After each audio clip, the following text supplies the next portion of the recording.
السلام عليكم ورحمة الله وبركاته. ازيكم يا أصحابي؟ عاملين ايه؟ يا رب تكونوا بخير. معانا النهاردة حدوتة جديدة، ما تنسوش تضغطوا لايك ويلا بينا على الحدوتة.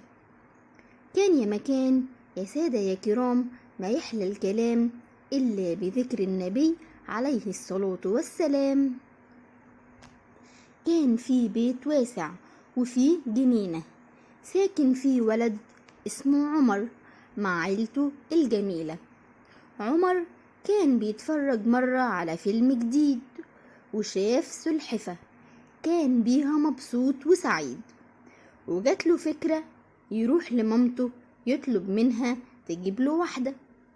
لكن ماما قالت له إن السلحفة هتكون مسؤولية، وقالت له لو جبتها لك لازم تراعيها وما ينفعش تسيبها من غير ما تراعيها. عمر قعد يفكر في كلام مامته كتير، لكنه في الآخر قرر بعد مرور وقت كبير وطلب من مامته تجيب له السلحفة علشان يربيها. دخل على الإنترنت يتعلم عن السلاحف وإزاي يحافظ عليها، وبعد ما اتعلم كفاية عن السلاحف وتربيتها راح يقول لمامته إنه مستعد يتحمل مسؤوليتها.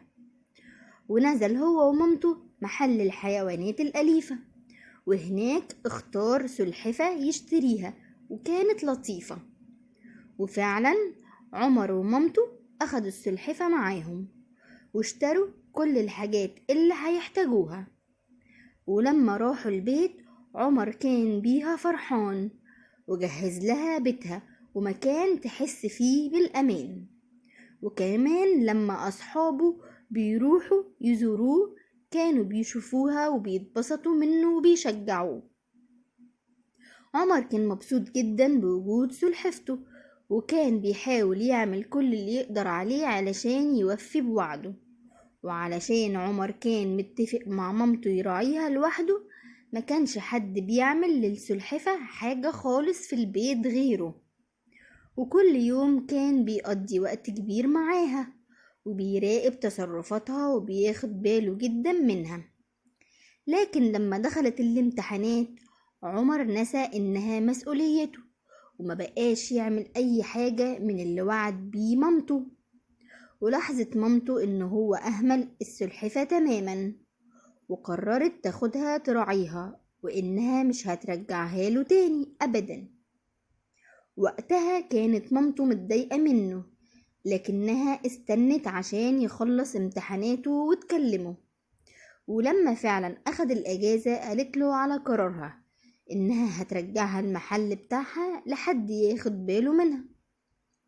عمر قعد زعلان ومامته قررت تروح تتكلم معاه، وقالت له إنها عاوزة تتناقش وياه. عمر قال لها إنه هو زعلان عشان بتعاقبه مع إنه كان مشغول في امتحاناته.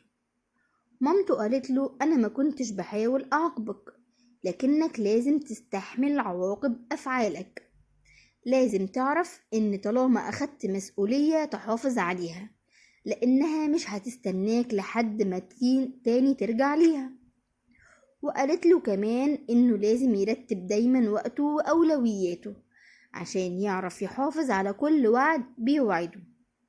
عمر فهم كلام مامته واعتذر لها وقال لها إنه ما كانش قاصد إنه يهملها، واتفق مع مامته ما يوعدش وعد إلا لو واثق إنه هيقدر ينفذه، ولو فعلا عمل الوعد لازم يحافظ عليه.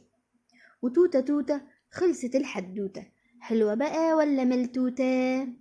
لو عجبتك الحدوتة اضغط اللايك الجميل، وما تنسوش يا أصحابي تعملولي فولو، واستنوني في حدوتة جديدة كل يوم. وكمان هستنى رأيكم في الكومنتات. تصبحوا على